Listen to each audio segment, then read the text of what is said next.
Hello everyone, welcome to our channel CMA verse. And in this video हम discuss करेंगे about cost accounting का paper pattern. अगर हम पढ़ाई करते हुए ही डिस्कस करेंगे कि पेपर पैटर्न की कौन से क्वेश्चन में क्या आता है, then this will eventually boost up. So watch this video till end share this with all of your CMA friends. Talking about question number 1, 30 marks का MCQ आता है। यू कैन ईजिली स्कोर 24 और 24 से ज़्यादा अगर कंसेप्चुअल क्लैरिटी एंड प्रैक्टिस अच्छे से करी है तो।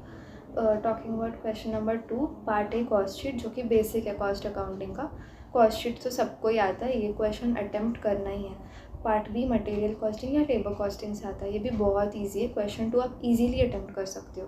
क्वेश्चन 3 ओवरहेड्स, थोड़ा सा लेंदी टॉपिक है एंड प्रैक्टिस की ज़रूरत पड़ेगी, बट इसके साथ जो क्वेश्चन आता है पार्ट बी वाला रिकन्सिलिएशन स्टेटमेंट, बहुत ज़्यादा ईजी है। कैलकुलेशन सिली मिस्टेक्स होती है इसमें, वैसे तो बाकी कुछ इसमें है नहीं ज़्यादा। तो क्वेश्चन 3 भी आप अटेम्प्ट कर सकते हो अगर ओवरहेड्स अच्छे से करेंगे तो।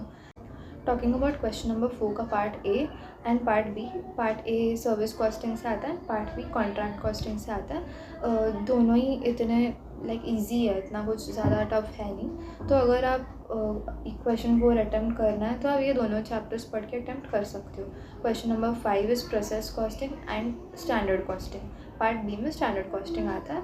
स्टैंडर्ड कॉस्टिंग में फॉर्मूले हैं ज़्यादा, but standard costing management accounting में भी है चैप्टर, बट मैनेजमेंट अकाउंटिंग में ज़्यादा एंड कॉस्ट अकाउंटिंग में थोड़ा सा कम है इसका सिलेबस। तो ये भी कवर हो जाएगा अगर आप दोनों ग्रुप्स दे रहे हो तो this will benefit you a lot, because revision के टाइम पे आप स्टैंडर्ड कॉस्टिंग एंड इसमें बजट भी है एंड मार्जिनल कॉस्टिंग भी है। तो ये 3 चैप्टर सिमिलर है मैनेजमेंट अकाउंटिंग से, तो आप ये तीनों चैप्टर साथ में रिवाइज कर सकते हो। And process costing is also easy, ज़्यादा कुछ है नहीं इसमें, तो क्वेश्चन 5 ईजीली अटेम्प्ट कर सकते हो। क्वेश्चन 6 आता है मार्जिनल कॉस्टिंग से। थोड़ा सा टेक्निकल होता है क्वेश्चन, बट फॉर्मूले अगर याद है तो you can apply the formula and solve this question also. Question number 7 का part A is from budget. As I said management accounting से सिमिलर है। You can revise all of this together at the time of revision. Part B theory या फिर cost accounting standard से आता है। Cost accounting standard is also very important, आपको cover करना ही है एज MCQs भी पूछते हैं। And question 8 is from theory and again या फिर AS से पूछते हैं, अकाउंटिंग स्टैंडर्ड से। दैट इज़ वेरी ईजी, तो आप ये अटेम्प्ट कर ही सकते हो इतना। So overall speaking cost accounting में स्कोर करना ईजी है, स्टेप मार्क्स इसमें भी होते हैं। The thing is you have to practise and lectures complete करके रिविजन, मल्टीपल रिविजन्स करना, then you can easily score exemption in this subject also.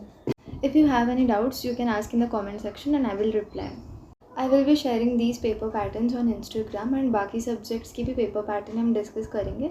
So don't forget to follow us on Instagram and subscribe our channel now.